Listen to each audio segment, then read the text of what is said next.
આજે આપણે સિલિન્ડર અને સિલિન્ડર હેડની ડિઝાઇન કઈ રીતે આપણે કરીશું એ આપણે અહીંયા શીખીશું. આખી ડિઝાઇન પ્રોસેસ આવશે.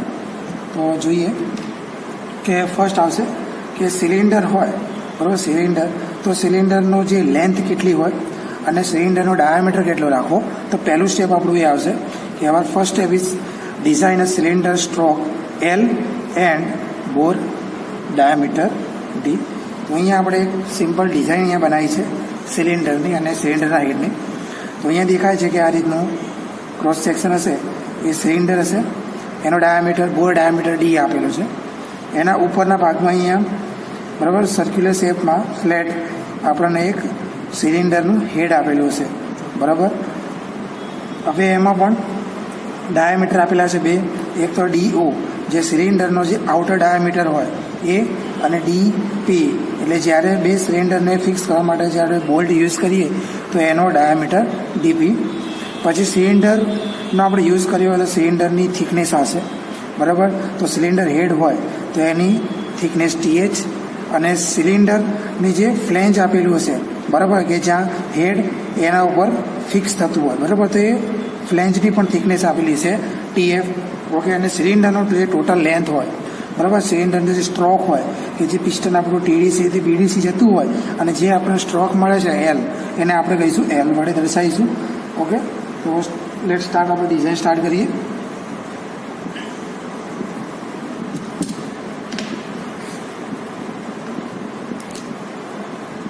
Okay, first cylinder stroke L and bore diameter D. તો આપણે જનરલી એક્ઝામ્પલના અંદર L અને Dના ડાયમેન્શન આપેલા હોતા નથી, પણ શું આપેલું હશે, L/Dનો રેશિયો આપેલો હશે. શું હશે, સ્ટ્રોક ટુ બોર રેશિયો, L/Dનો રેશિયો આપેલો હોય. જો આપેલો હોય તો એ કન્સિડર કરવાનો, અને જો ના આપેલો હોય તો L/D ઇઝ ઇક્વલ ટુ 1 જ્યારે એર કુલ્ડ એન્જિન હોય તો, અને L/D is equal to 1.2 two 1.35 બરાબર, 1.2 થી 1.35 સુધી લઈ શકાય. જ્યારે બીજા કોઈ એન્જિન આપેલા હોય તો જે ઓઇલ કુલ એન્જિન હોય બરાબર, તેમાં આપણે 1.2 થી 1.35 કન્સિડર કરીશું L/D રેશિયો. અને જો એક્ઝામ્પલમાં આપેલો હોય તો એને કન્સિડર કરવાનો. તો હવે એના પછી શું કરીશું, તો L/Dનો રેશિયો આપેલો હોય બરાબર, એના ઉપરથી આપણે Lનું ઇક્વેશન બનાવીશું. કે ધારો કે અહીંયા લખીએ કે L/Dનો રેશિયો 1.2 આપેલો છે, તો આપણે ડીને આ બાજુ ક્રોસ ગુણાકાર કરીએ તો L is equal 1.2 into D. આ રીતનું ઇક્વેશન અહીંયા બનશે. તો એ ઇક્વેશન આપણે આ રીતે બનાવીશું. એટલે આપણે ફર્સ્ટ સ્ટેપમાં Lને આપણે ફાઇન્ડ આઉટ કરવા પડશે કે L is equal 1.2 into D. Okay,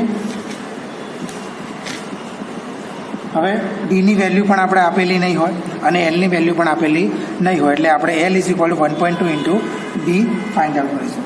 એના પછી ઇન્ડિકેટેડ પાવર શોધવો પડશે.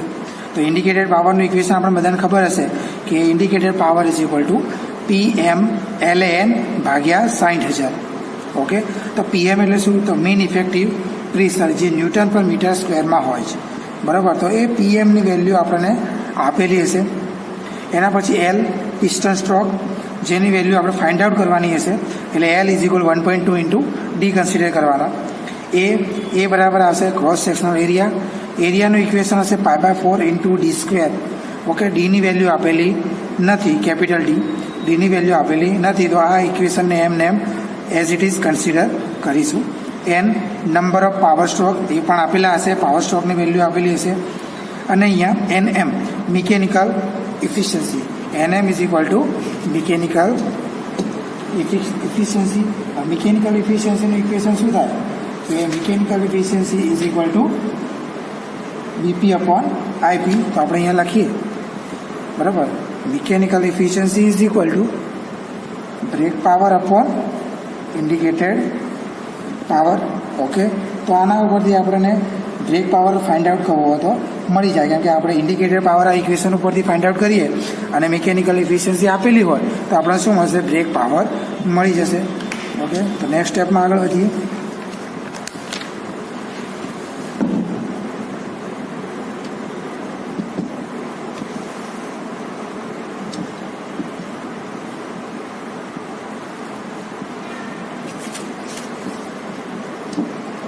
ઓકે, તો આપણે આગળ વાત કરી હતી કે mechanical efficiency is equal to brake power upon indicated power. So indicated power આપણે આગળવાળા ઇક્વેશનથી ફાઇન્ડ આઉટ કર્યો હોય અને મિકેનિકલ એફિશિયન્સીનો ગુણાકાર કરીએ તો શું મળે? બ્રેક પાવર મળી જશે. ઓકે, તો હવે ઇન્ડિકેટેડ પાવરનું ઇક્વેશન અહીંયા ફરીથી મૂક્યું, mechanical efficiency as it is રાખ્યા અને આપણને બ્રેક પાવરનું નવું ઇક્વેશન મળ્યું. જો આપણે બ્રેક પાવરનું ઇક્વેશન આ રીતે યાદ રાખવું હોય તો આ રીતે યાદ રાખી શકાય, કાં તો ઇન્ડિકેટેડ પાવર ફાઇન્ડ આઉટ કરી અને એને મલ્ટિપ્લિકેશનમાં મિકેનિકલ એફિશિયન્સી મલ્ટીપ્લાય કરો તો ડાયરેક્ટ આપણે શું મળશે? બ્રેક પાવર મળશે. ઓકે ઓકે, તો બ્રેક પાવરનું ઇક્વેશન આપણને આ રીતે મળી ગયું. હવે ધારો કે પરીક્ષામાં એક્ઝામ્પલના અંદર બ્રેક પાવર આપેલો હોય તો આપણે બ્રેક પાવરનું ઇક્વેશન યુઝ કરવાનું.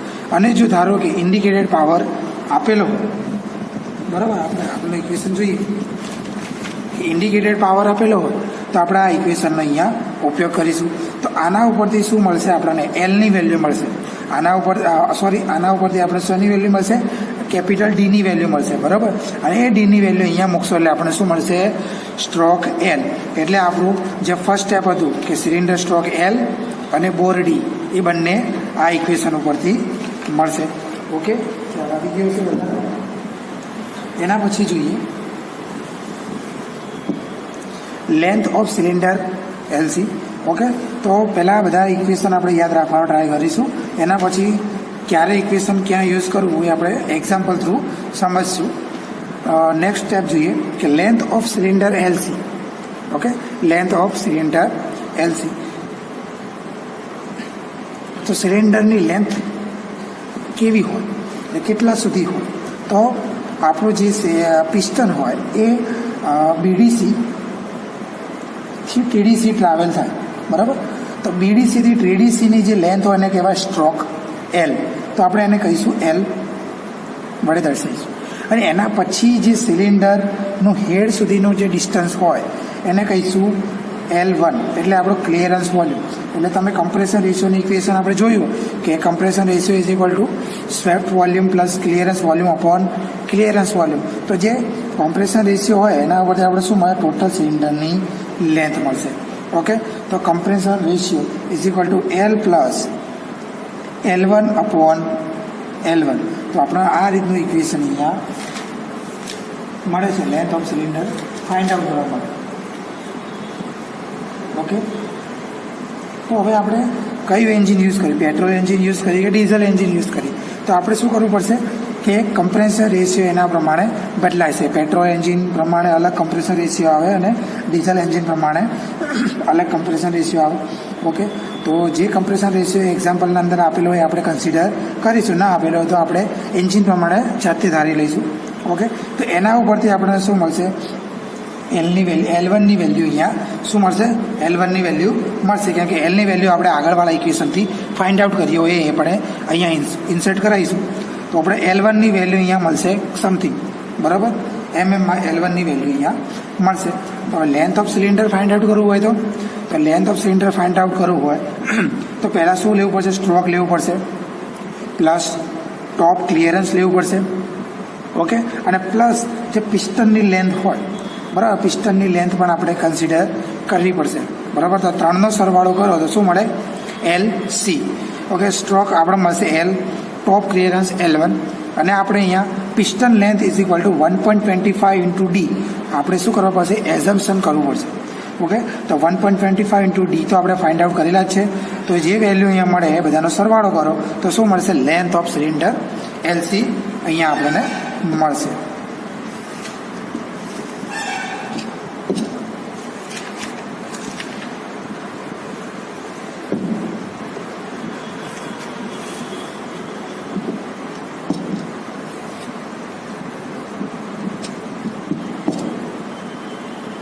ઓકે, થર્ડ સ્ટેપ હતું આપણું કે thickness of cylinder wall T. Okay, thickness of cylinder wall કઈ હોય એ જોઈએ કે અહીંયા સિલિન્ડર અહીંયા આપેલો છે. ઓકે, તો જે અહીંયા જે ક્રોસ સેક્શન લાઈન દેખાય એ આપણી શું હશે?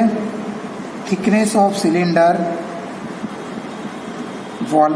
ઓકે, તો આની આપણે શું ફાઇન્ડ આઉટ કરવું પડશે? થિકનેસ અહીંયા આની ફાઇન્ડ આઉટ કરવી પડશે. તો એ કઈ રીતે આવશે તો જોઈ લઈએ. એ થિકનેસ ફાઇન્ડ આઉટ કરી હોય તો એના માટે આપણે પહેલાં આની એક થિયરી શીખવી પડે કે એની થિયરીનું નામ છે maximum principal stress theory. Okay, તો આપણે મેક્સિમમ પ્રિન્સિપલ સ્ટ્રેસ થિયરી ઉપરથી સિલિન્ડરનું થિકનેસનું આપણે ઇક્વેશન અહીંયા ડિરાઈવ કરીશું. આ ઇક્વેશન કઈ રીતે આવ્યું એ આપણે અહીંયા ડિરાઈવ કરીએ. તો જોઈએ,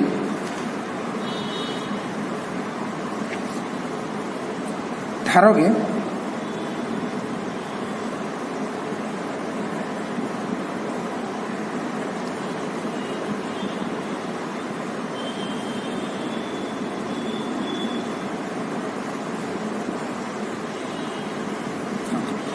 તો એક આ સિલિન્ડર આપેલું છે, બરાબર. આ સિલિન્ડરનો અહીંયા ડાયામીટર હશે, ઇનર અને આઉટર ડાયામીટર, અને એની જે અહીંયા એક થિકનેસ મળશે. સિલિન્ડરની શું હશે? પર્ટિક્યુલર એક થિકનેસ હશે ટી. ઓકે, તો હવે જ્યારે આ સિલિન્ડરના અંદર કોઈ ગેસ, આપણે સિલિન્ડરને બંને બાજુથી બંધ કરી નાખ્યું છે, ક્લોઝ સિલિન્ડર છે. હવે સિલિન્ડરના અંદર જ્યારે ગેસ મૂકવામાં આવે, ભરવામાં આવે, ત્યારે એ ગેસ પોતે સિલિન્ડર ઉપર પ્રેશર લગાડે. ઓકે, તો આ રીતનું પ્રેશર, ઇન્ટરનલ પ્રેશર એ એની દિવાલ ઉપર એ પ્રેશર લગાડશે બંને બાજુ. ઓકે, તો આ રીતે પ્રેશર લગાડે ત્યારે સિલિન્ડરને બે ભાગમાં એ ડિવાઈડ કરવાનો ટ્રાય કરે, કટ કરવાનો ટ્રાય કરે. ઓકે, તો ધારો કે આ સિલિન્ડર આ ભાગમાં કટ થાય છે, બરાબર, એક ઉપર અને એક નીચે એ ભાગમાં કટ થાય છે. ત્યારે આના અંદર જે સ્ટ્રેસ જનરેટ થાય છે એ કઈ હોય છે? હૂપ સ્ટ્રેસ હોય છે. કેવી સ્ટ્રેસ હોય છે? Hoop stress. હૂપ સ્ટ્રેસ અથવા તો એને કહેવામાં આવે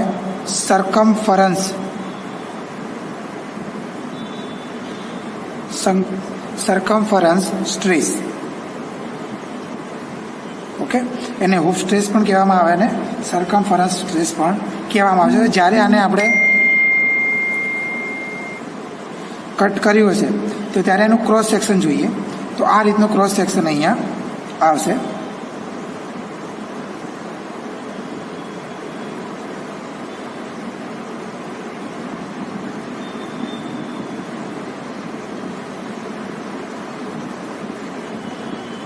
બરાબર.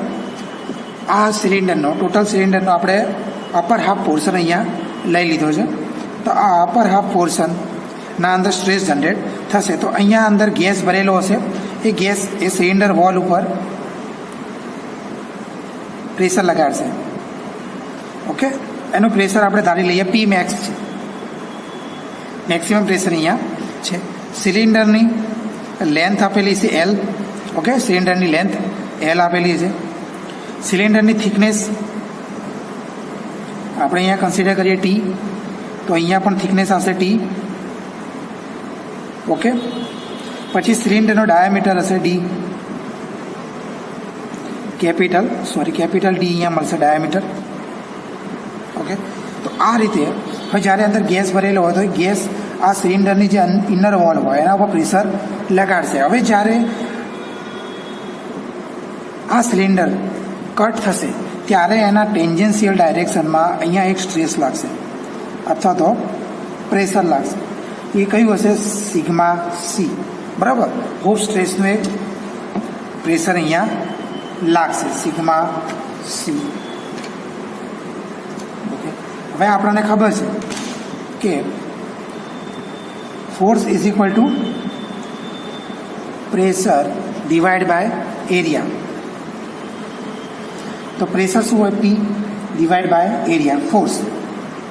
ઓકે, તો આપણે અહીંયા બે પ્રકારના અહીંયા પ્રેશર લાગશે, એક એપ્લાઇડ પ્રેશર અને એક resisting pressure.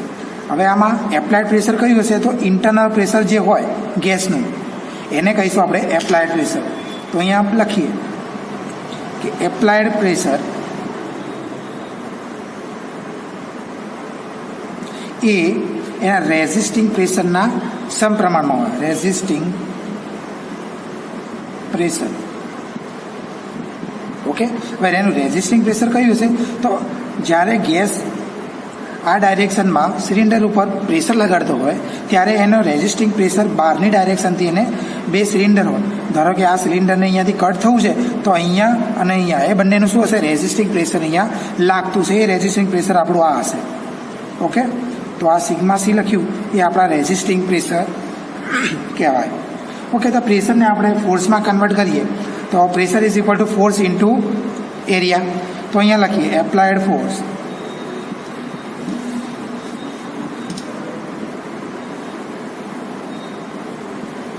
applied force into area, particular area is equal to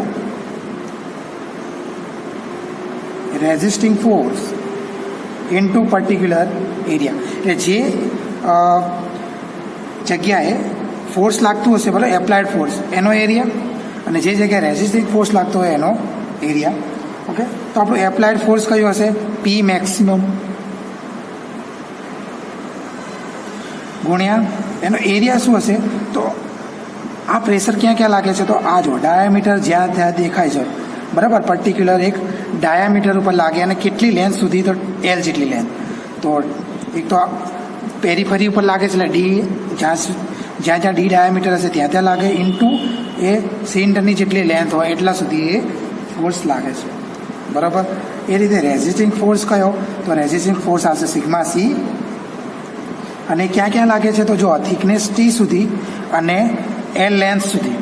thickness T ઉપર લાગે છે અને એલ લેન્થ સુધી લાગે છે થ્રુ આઉટ સિલિન્ડર, તો ટી ઇન્ટુ એલ. હવે અહીંયા બંને બાજુ થિકનેસ આપેલી હશે એટલે 2 ટાઈમ, એટલે 2 ટાઈમ્સ અહીંયા મળશે. હવે અહીંયાથી એલ કેન્સલ આઉટ થઈ જાય તો અહીંયા શું મળશે, P max into D is equal to sigma C into T into 2. હવે સિગ્મા સીને આપણે હૂપ સ્ટ્રેસ લઈએ તો sigma H is equal to P max D ભાગ્યા 2 ટાઈમ્સ ટી. આવું ઇક્વેશન મળે અહીંયા. ઓકે, તો એ જ ઇક્વેશન આપણે અહીંયા જોઈ ગયા હતા કે according to maximum principal stress theory sigma C is equal to P max D upon 2t. Okay, હવે આપણે શું ફાઇન્ડ આઉટ કરવાનું છે, થિકનેસ. તો ટીને કરતાં બનાવીએ તો T is equal to P max D upon 2 times sigma સીની વેલ્યુ આપણને અહીંયા મળે. ઓકે, હવે આપણે ટોટલ એન્જિનની સિલિન્ડરની વાત કરતા હોય ત્યારે T is equal to P max D capital D upon 2 times sigma allowable plus C1. Okay, તો અહીંયા આપણે C1 કેમ લખ્યું, તો C1ને કહેવાય રિબોરિંગ ફેક્ટર, કે જ્યારે એન્જિનનું સિલિન્ડર હોય એ ઘસાઈ જાય છે આપણે બરાબર, તો આપણે એને બોરિંગ કરાવીએ છીએ પ્રોસેસ માટે બરાબર. એ બોરિંગ માટે એક્સ્ટ્રા એલાઉન્સ અહીંયા ઉમેરેલો હોય છે એ C1 જેટલો. ઓકે, હવે સિગ્મા એલાઉબલની વેલ્યુ, તો સિગ્મા એલાઉબલની વેલ્યુ ડાયરેક્ટ આપેલી હોય તો કન્સિડર કરવાની, અને જો ના આપેલી હોય તો એને ફાઇન્ડ આઉટ કરવા માટે SUT ડિવાઈડ બાય NF બરાબર. Sigma allowable is equal to ultimate tensile strength divide by factor of safety, એને ડિવાઈડ બરાબર, એનો ડિવાઈડ કરશો એટલે આપણે શું મળશે, સિગ્મા એલાઉબલ અહીંયા મળશે. ઓકે, એના પછી જોઈએ કે thickness of cylinder flange. Okay, તો સિલિન્ડર ફ્લેંજની થિકનેસ કોને કહેવાય, તો આપણે ડાયાગ્રામ ઉપરથી જોઈ લઈએ કે બરાબર આ થિકનેસ ઓફ સિલિન્ડર ટી હતી અને ફ્લેંજની થિકનેસ આ હતી બરાબર. સિલિન્ડરના ફ્લેંજની થિકનેસ TF હતી, તો TFની વેલ્યુ હંમેશા ટી કરતાં કેવી હશે, વધારે હશે. ઓકે, તો આપણે શું કરીશું, એઝમ્પશન કરીશું કે TFની value is equal to 1.2 to 1.4 times T બરાબર. તો સિલિન્ડર વોલની થિકનેસ જે ટી મળે એના ગુણ્યા 1.2 થી 1.4 તમે લઈ શકો. ઓકે, એના પછી થિકનેસ ઓફ સિલિન્ડર હેડની પણ થિકનેસ TH શોધવી હોય તો TH ઇઝ ઇક્વલ ટુ આ ઇક્વેશન આપણે કન્સિડર કરવું પડશે, લઈ લેવું પડશે કે TH is equal to K1 into D બરાબર in bracket P max upon sigma allowable બરાબર, ઇન રૂટમાં P max upon sigma allowable. તો સિગ્મા અલાઉબલ આપણે ફાઇન્ડ આઉટ થઈ ગઈ છે, પી મેક્સિમમ આપણે ફાઇન્ડ આઉટ થઈ ગઈ છે, ડી ફાઇન્ડ આઉટ થઈ ગઈ છે, અને K1ની વેલ્યુ આપણે 0.3 થી 0.4 કન્સિડર કરો તો આપણે શું મળે, TF મળી જાય. ઓકે, તો TF અને TH મળી ગયું આપણને. ઓકે,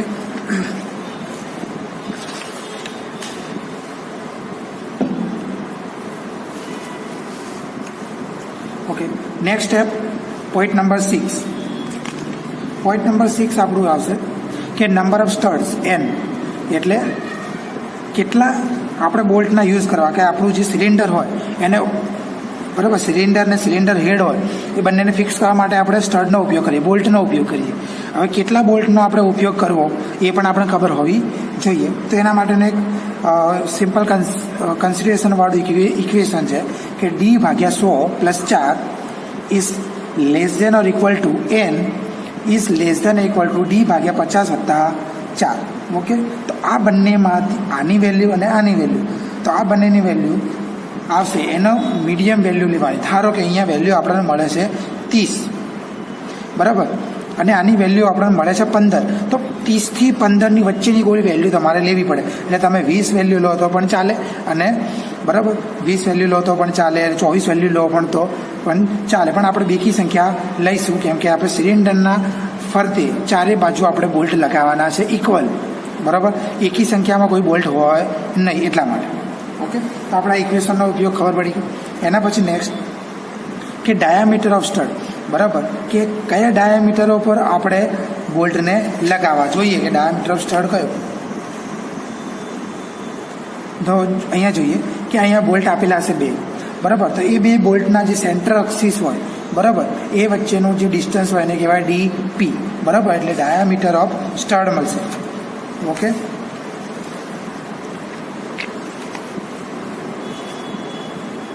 ઓકે, પહેલાં એના માટે આપણે DB ડાયામીટર ઓફ બોલ્ટ, જે બોલ્ટનો ડાયામીટર હોય કેટલો લેવો એ ફાઇન્ડ આઉટ કરવાનો. તો અહીંયા જોઈએ કે π/d² P max = number of stud n, એ અહીંયાથી મળી જશે, ઇન્ટુ π/dc² × σ/T/B. હવે બોલ્ટની ટેન્સાઇલ સ્ટ્રેન્થ પણ અહીંયા આપેલી હશે પર્ટિક્યુલર બોલ્ટ માટે, બરાબર. તો આના ઉપરથી આપણે ડીસીનું ઇક્વેશન જોઈએ તો DC = capital D × √P max / n × σ/T/B, બરાબર. તો આના ઉપરથી શું મળશે? DC એટલે કોર ડાયામીટર આપણને મળશે. એ DC મળે તો એના ઉપરથી આપણે બોલ્ટનું નોમિનલ ડાયામીટર DB = DC/0.84 આપણને અહીંયા મળશે. તો આપણે એ રીતે DB બરાબર આગળની જે વેલ્યુ DC મળી હોય એના ભાગ્યા 0.84 કરશો એટલે આપણને શું મળશે? DBની વેલ્યુ મળશે. હવે DBની જે વેલ્યુ હશે એ 16 mm કરતાં ઓછી હોવી જોઈએ નહીં. ઓકે, DBની વેલ્યુ 16 mm કરતાં ઓછી હોવી જોઈએ. સ્ટડની વેલ્યુ એ આપણે વધારવી પડશે. ઓકે, અને ફરીથી આપણે ડિઝાઇન આગળ વધવાની. એના પછી diameter of bolt pitch circle, બરાબર, કે આ રીતે સિલિન્ડરનો ટોપ પોર્શન હોય તો આપણે બોલ્ટને જ્યારે લગાવવાના હોય ત્યારે, બરાબર, આ બોલ્ટ હશે તો આનું એક પીચ સર્કલ ડાયામીટર હશે DP, કે આ જગ્યાએ આટલું, બરાબર, કે આટલા કયા ડાયામીટરે આપણે બોલ્ટને લગાવીશું. તો બરાબર એ પીચ સર્કલ ડાયામીટર DP શોધવું હોય. અને ફ્લેંજ કે જે આપણે જે ફ્લેંજ યુઝ કરી હોય, બરાબર, ફ્લેંજનો ડાયામીટર એટલે DO. ઓકે, તો એ ફાઇન્ડ આઉટ કરવો પડશે. તો પહેલાં DP બરાબર જે bolt diameter D + 3 time DB, જે બોલ્ટનો ડાયામીટર હોય એને ગુણ્યા 3 કરી દો, અને પ્લસ આપણો જે બોલ્ટ ડાયામીટર હોય એને ઉમેરી દો તો આપણે શું મળે? DP. ઓકે, એના પછી જો DO શોધવો હોય આઉટર, તો પહેલાં એના માટે જે ફ્લેંજનો ડાયામીટર હોય, જે આ ડાયામીટર, બરાબર, આ DP આવશે, કે DP + 2 ટાઈમ્સ DB. એના પછી આપણે શું કરીશું? અહીંયા બોલ્ટ લગાવ્યા હશે બંને, તો આ અડધો અને આ અડધો, એટલે અહીંયા શું મળશે? 2 ટાઈમ્સ DB + 12. આપણે 12ને શું કરીશું? એક્સ્ટ્રા વેલ્યુ તરીકે કન્સિડર કરીશું. તો અહીંયા શું મળશે? DOની વેલ્યુ અહીંયા આ ઇક્વેશન ઉપરથી મળશે.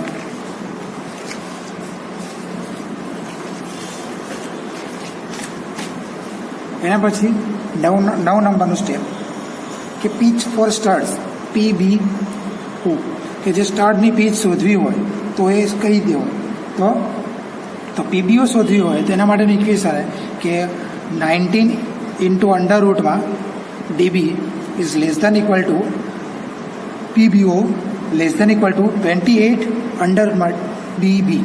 ઓકે, તો આ બંનેના અંડરરૂટમાં વેલ્યુ કરી અને જે વેલ્યુ મળે એના મીડિયમ વચ્ચેની વેલ્યુ આપણે કન્સિડર કરીશું. એટલે આ જે વેલ્યુ આવશે એ રેન્જમાં આવશે, કે 19 √DB થી 28 √DBના રેન્જમાં આવી જોઈએ. ઓકે, તો આપણા 9 સ્ટેપ હતા કે જે સિલિન્ડર અને સિલિન્ડર હેડની કમ્પ્લીટ ડિઝાઇન અહીંયા કન્સિડર કરવા માટેના હતા. ઓકે, આના પછી આપણે નેક્સ્ટ લેક્ચરમાં આપણે આ જ ડિઝાઇન પ્રોસેસનો ઉપયોગ કરીને આપણે એક્ઝામ્પલ કઈ રીતે ગણવા એ આપણે અહીંયા જોઈશું. ઓકે.